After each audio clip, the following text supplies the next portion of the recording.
Narito na ang mga pinakamalalaking balita sa One North Central Luzon ngayong Miyerkules. 5 katao arestado dahil sa cryptocurrency investment scheme. Sa kabila ng ilang insidente, eleksyon sa probinsya ng Abra, payapa ayon sa PNP. Honorarium na mahigit sa 16,000 poll watchers sa buong Region 1 dapat maibigay sa loob ng 15 araw ayon sa COMELEC. At mga nagkalat na campaign materials sinimula ng baklasin.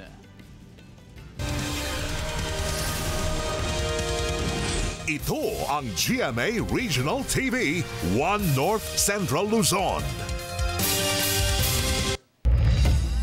Magandang hapon, ako si Chris Zuniga.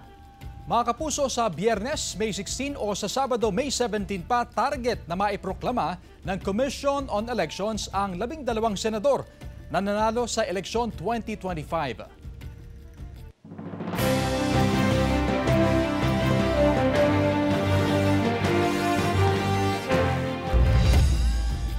Ayon kay COMELEC Chairman George Garcia, sa panayam ng unang balita sa unang hirit, hindi pa tapos ang canvassing ng mga boto at kailangan din daw ng COMELEC ng ilang araw para paghandaan ang proclamation.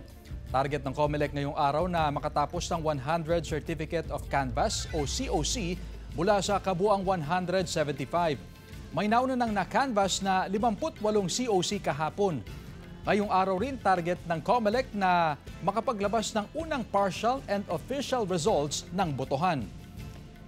At inabang silipin ang latest sa senatorial race. Sa partial and unofficial tally ng datos mula sa COMELEC media server as of 3 p.m., nangunguna pa rin si Bongo na may 26,000 o 26 million votes. Pangalawa si Bam Aquino. Pangatlo si Bato de la Rosa, parehong may 20 million votes. Pang-apat si Erwin Tulfo at panglima si Kiko Pangilinan. Kasunod sila ni Rodante Marcoleta, Ping Lacson, Tito Soto, Pia Cayetano at Camille Villar. Sa ngayon, binubuo ang Magic 12 nila Lito Lapid at Amy Marcos. Nasa 13th hanggang 15th spots naman sila Ben Tulfo, Ramon Bong Revilla Jr. at Abby Binay. Sunod pa rin sina Benhur Abalos, Jimmy Bondoc, Manny Pacquiao, Philip Salvador at Colonel Bosita. Muli, partial and unofficial po yan, batay sa 97.37% ng election returns na nai-transmit sa media server. Honorarium na mahigit sa 16,000 poll watchers sa Region 1 nasa mga election officer na ayon sa COMELEC 1. Kaugnay niya nakatutok live si Jasmine Gabriel Galban.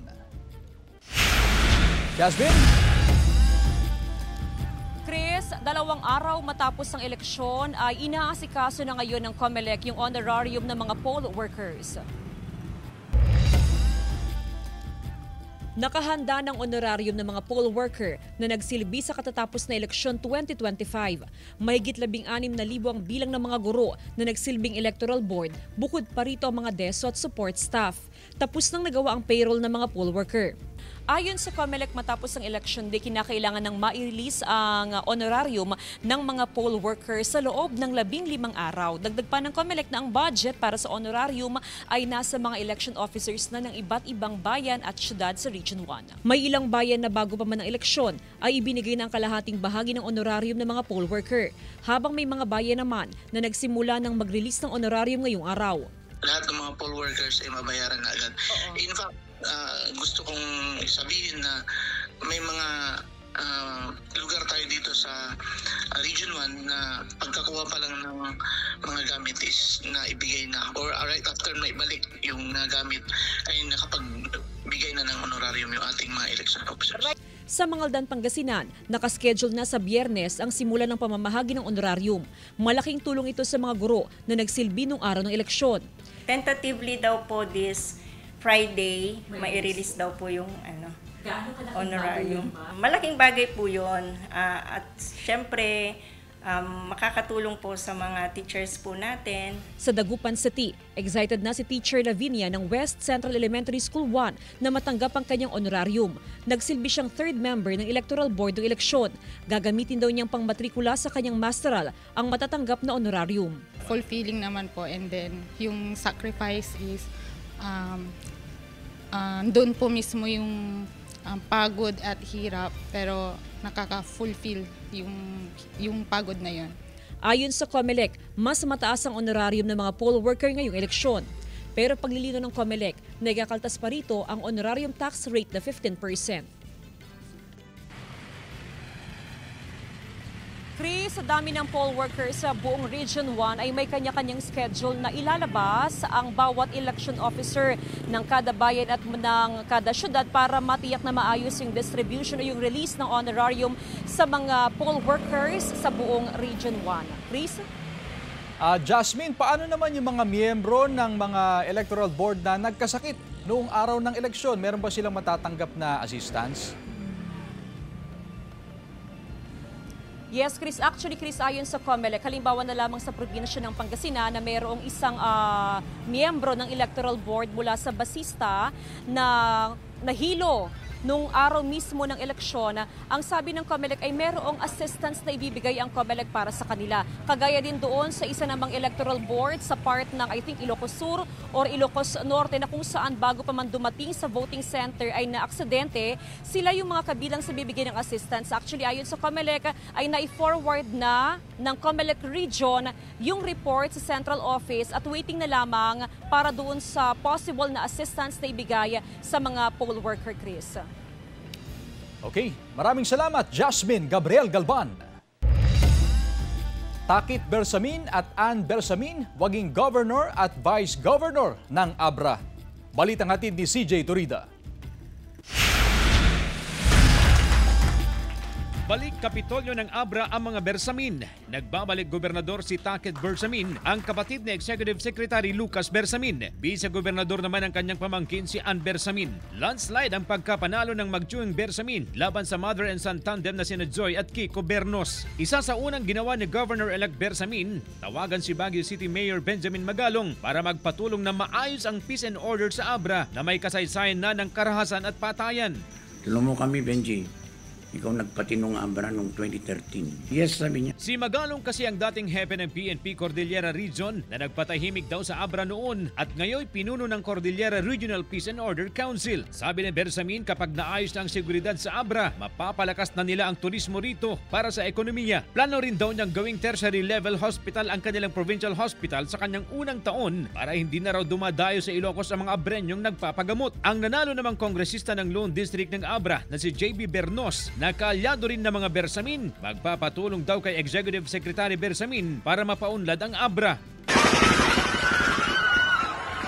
Kahit may barilan noong botohan malapit sa isang voting center sa Bangged na ikinasugat ng dalawa, generally peaceful pa rin ang turing ng Abra Police sa election sa probinsya. CJ Torida, One North, Central Luzon. Clean-up drive sa mga silid-aralan na ginamit sa eleksyon 2025 nagpapatuloy hanggang ngayong araw. Silipin sa report. Alauna ng madaling araw kahapon nang simulan ng clean-up drive sa West Central Elementary School 1 sa Dagupan City. Marami raw basurang naiwan sa paaralan matapos ang eleksyon noong Lunes. 11 silid-aralan ng West Central ang ginamit na polling precinct noong eleksyon.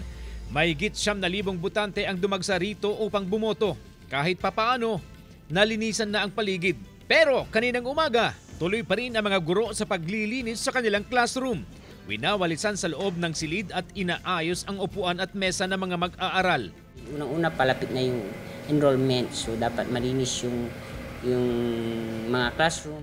Itinagda sa June 9 hanggang 13 ang enrollment sa mga pampublikong paaralan, 3 araw bago ang pagsisimula ng klase sa June 16. Samantala, matapos ang eleksyon noong Lunes, ipinaskil ng mga nagsilbing miyembro ng Electoral Board ang resulta ng botohan sa kada presinto. Welcome yung mga botante natin na tignan yung mga print-out na results dun sa mga classrooms. Kasama si Henry Duminzil, CJ Torida, One North, Central Luzon. Campaign materials na nakakabit sa iba't ibang lugar sa Calasiao, Pangasinan, sinimula ng baklasin ng mga otoridad. Sundan sa ulat ni Jewel Fernandez. Alas 8 ng umaga kanina nang pagbabaklasin ang mga nakapaskil na campaign paraphernalia ng mga kandidato nitong nakaraang eleksyon. Isinabay na rin natanggalin ang mga advertisement material. Nanawagan naman ang alkalde ng bayan sa mga opisyal ng barangay na tumulong sa pagbabaklas ng campaign materials. Tapos ng eleksyon, nakapagdesisyon na rin ang taong bayan. Bilang trabaho natin sa lokal na pamahalaan, kailangan din mapanatili natin ang kalinisan. Ang mga nakolektang trapal ay itatago pansamantala upang gawing banderitas sa iba't ibang pagdiriwang sa bayan. Siyempre, ito, responsibilidad na rin natin to. Pero yung mga nasa loob ng mga bahay, pinagpapaalam natin. Dahil siyempre, baka naman talagang yung suporta nila nandun pa rin. Hindi natin ginagalaw. Maganda po para sa kalinisan ng bayan po ng Calasiao. Sa Lawag City, puspusan na rin ang pagbabaklas ng mga campaign material matapos ang proklamasyon ng mga nanalong kandidato. Tumulong ang grupo ng mga kabataan sa paglilinis ng mga nakasabit na campaign materials sa kanilang barangay. Ire-recycle daw ang mga ito para mapakinabangan. Sa ngayon, unti-unti nang bumabalik ang kalinisan sa mga lugar na nooy tadtad ng campaign materials. Jewel Fernandez, 1 North Central Luzon.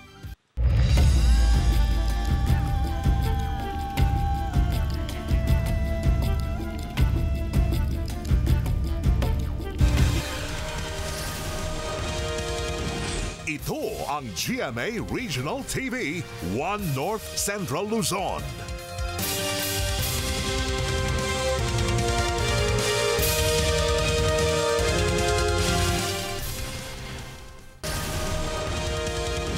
Ito ang GMA Regional TV, 1 North Central Luzon.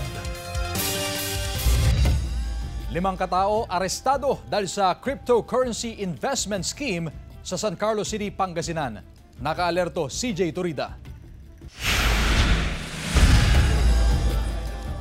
Sa video na ito, nagkuha ng PNP Anti-Cybercrime Group. Makikita ang kanilang entrapment operation sa isang establishmento sa San Carlos City, Pangasinan, alas 5:20 ng hapon kahapon. Nagsanib pwersa sa operasyon ng PNP ACG Cyber Response Unit at Dagupan Provincial Cyber Response Team sa pakikipag-ugnay ng Security Exchange Commission o SEC. Sa loob, makikita ang maraming tao, mga staff, computer units, pera, logbook at iba pang gamit. Nag-conduct din po tayo ng verification natin, surveillance, and also po online monitoring and investigation na rin po. We assisted po the SEC sa pag-conduct po ng operation. 5 individual ang naaresto sa operasyon. Agad din silang dinala sa PNP ACG headquarters sa Camp Crame. Nag-o-offer umano sila ng cryptocurrency investment scheme na walang kaukulang permit. Nakita po ng SEC, ayon sa certification po nila, walang authorization or permit po yung isang company na yon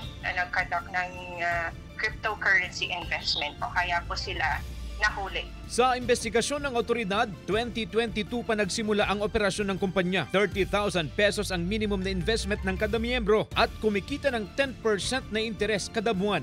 Meron din pong assessment na ginagawa yung SEC for them to validate or verify po kung legit po ito at karapat-dapat pong bigyan ng permit or authority ang isang company. Marami na raw ang nag-invest dito at hindi lang mga ordinaryong tao. Mahaharap sa reklamang paglabag sa The Security Regulation Code na may kaugnayan sa Cybercrime Prevention Act of 2012 ang mga suspect. Sinisikap ng GMA Regional TV na makuhanan ng pahayag ang mga nahuli at iba pang sangkot sa cryptocurrency investment na sinalakay ng autoridad. Sa isang press statement, sinabi ni Brigadier General Bernard Jiang, Acting Director ng PNP ACG, ang cryptocurrency investments ay pinamamahalaan ng umiiral na batas at ang sino mang lumabag nito ay mahaharap sa kaso at maaaring makulong. Huwag po tayo basta-basta maniniwala sa mga nakakausap natin sa online and beware po tayo sa mga too good to be true na offers. Kasama si Henry Duminsil, CJ Torida, 1 North Central Luzon. Isang bangkay ng hindi pa nakikilalang lalaki ang natagpuan sa isang waiting shed sa Barangay Biek, Binmalay, Pangasinan, alas 7 ng gabi noong Lunes. Isa umunong palaboy ang biktima na nakikitang palakad-lakad sa bayan ng Binmalay at palaging natutulog sa waiting shed kung saan siya natagpuang patay. May taas sa 5'4 hanggang 5'6 kayumanggi at tinatayang nasa 50 hanggang 60 anyos ang kanyang edad. Wala naman daw nakikitang foul play ang otoridad base sa kanilang investigasyon. Kung man nakikilala niyo po yung tao, maaaring puntan lamang po siya sa Pabia Pioneer Homes dito sa may Binmali. Or maki-contact na lang po kayo rito sa Binmali Police Station at siya pong masasama sa kanila para maklin po yung bangkay ng tao.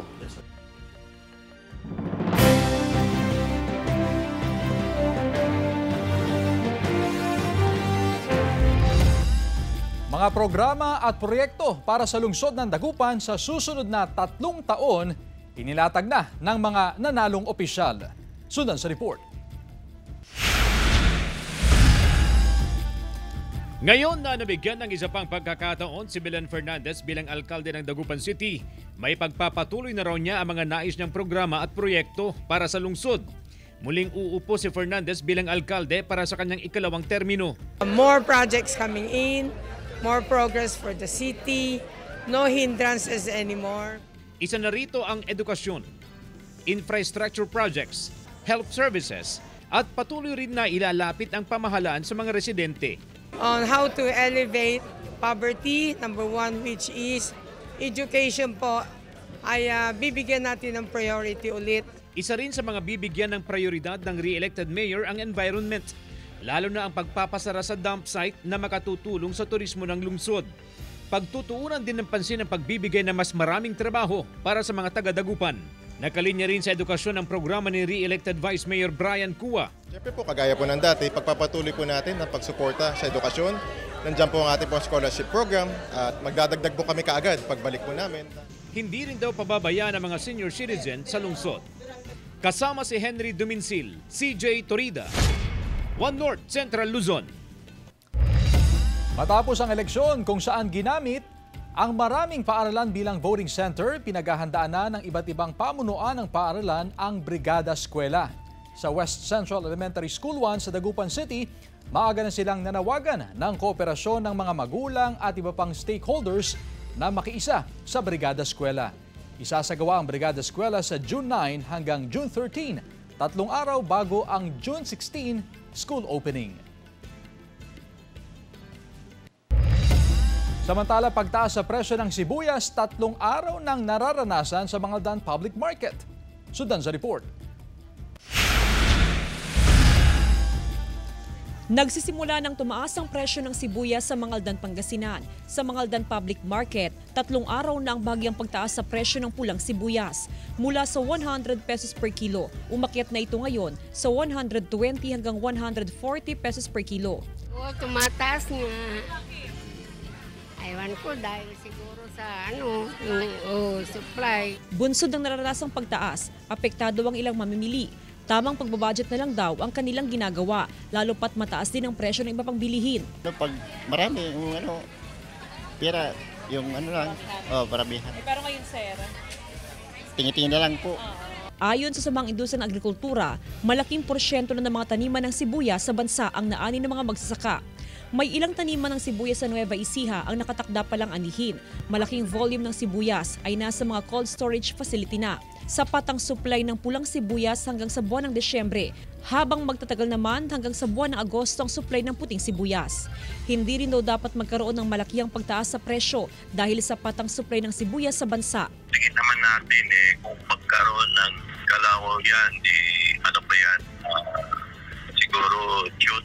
July. Bukod sa sibuyas, tumaas din ang presyo ng luya na ngayon ay nasa 200 pesos per kilo, habang wala namang paggalaw sa presyo ng bawang na nasa 160 pesos per kilo. Kasama si Daryl Peralta, Jasmine Gabriel Galban, One North Central Luzon.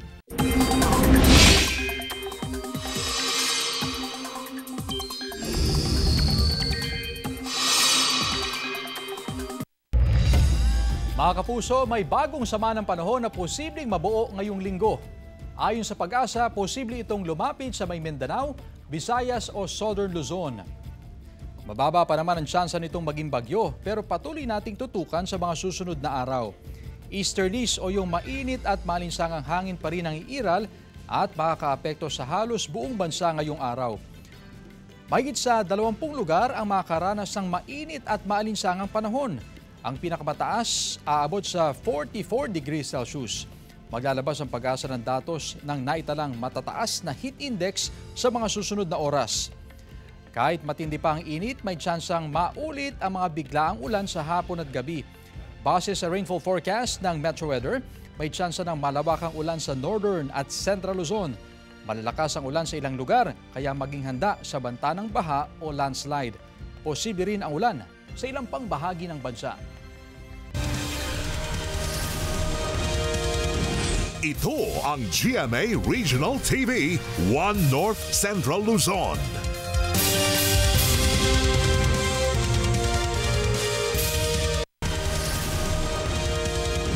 Ito ang GMA Regional TV, 1 North Central Luzon. Nagsimula na kahapon ang pagtanggap ng COMELEC sa mga Statement of Contributions and Expenditures o SOSE ng mga kandidato, mga partido at party list. Ayon sa Commission on Elections, lahat ng kumandidato sa eleksyon 2025 ay kailangan mag-file ng kanilang SOSE.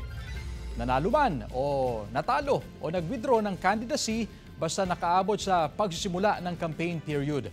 Ang hindi makapagpasa o bigong makapagpasa ng kanilang SOSE ay pagbumultahin o maaring hindi makaupo sa pwesto. Sa June 11, 2025 ang huling araw ng pag-file ng SOSE. Naiproklama na ang ilang nagwaging kandidato sa ilang lugar sa Luzon. Kabilang dyan si Sandro Marcos na unopposed bilang Ilocos Norte 1st District Representative. Ipinroklama na rin na Governor-elect ang kanyang tiyahin na si Cecilia Araneta Marcos at Vice Governor-elect ang pinsan niya na si outgoing Governor Matthew Marcos Manotoc at muli ring nahalal bilang congressman sa ikalawang distrito ng probinsya si Angelo Barba. Ipinroklama naman bilang Pampanga 2nd District Representative si former President Gloria Arroyo na walang kalaban sa posisyon. Pagsusumite ng election reports sa Provincial Board of Canvassers, puspusang isinasagawa ng mga COMELEC office sa Pangasinan. Silipin sa report.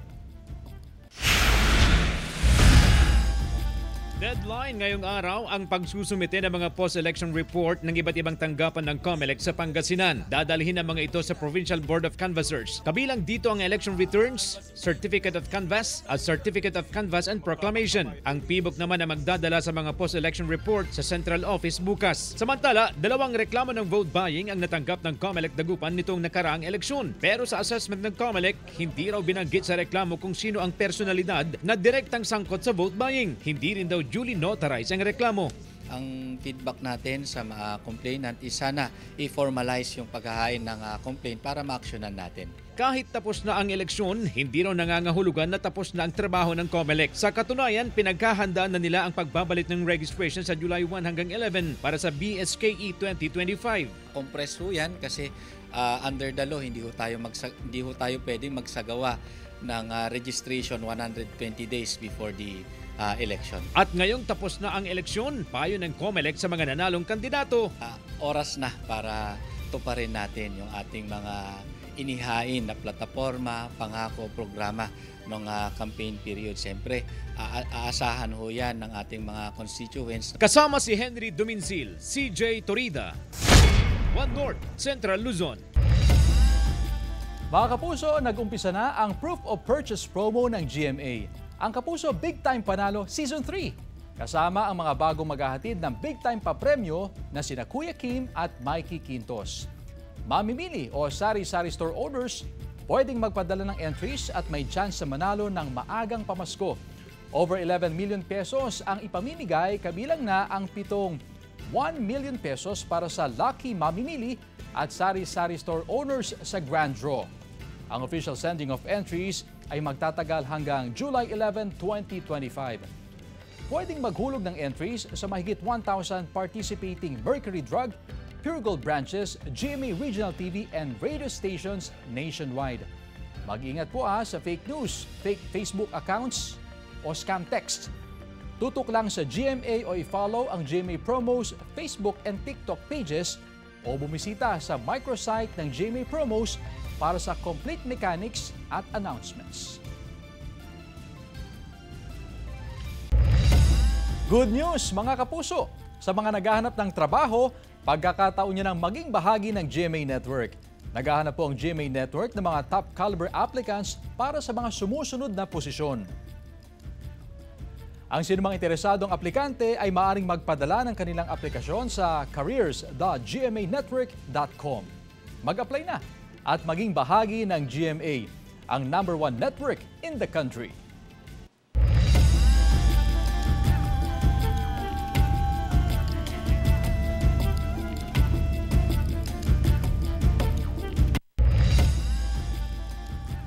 Samantala, mapapanood niyo po ang episode na ito at iba pang pinakahuling lokal na balita sa official website ng GMA Regional TV, www.gmaregionaltv.com.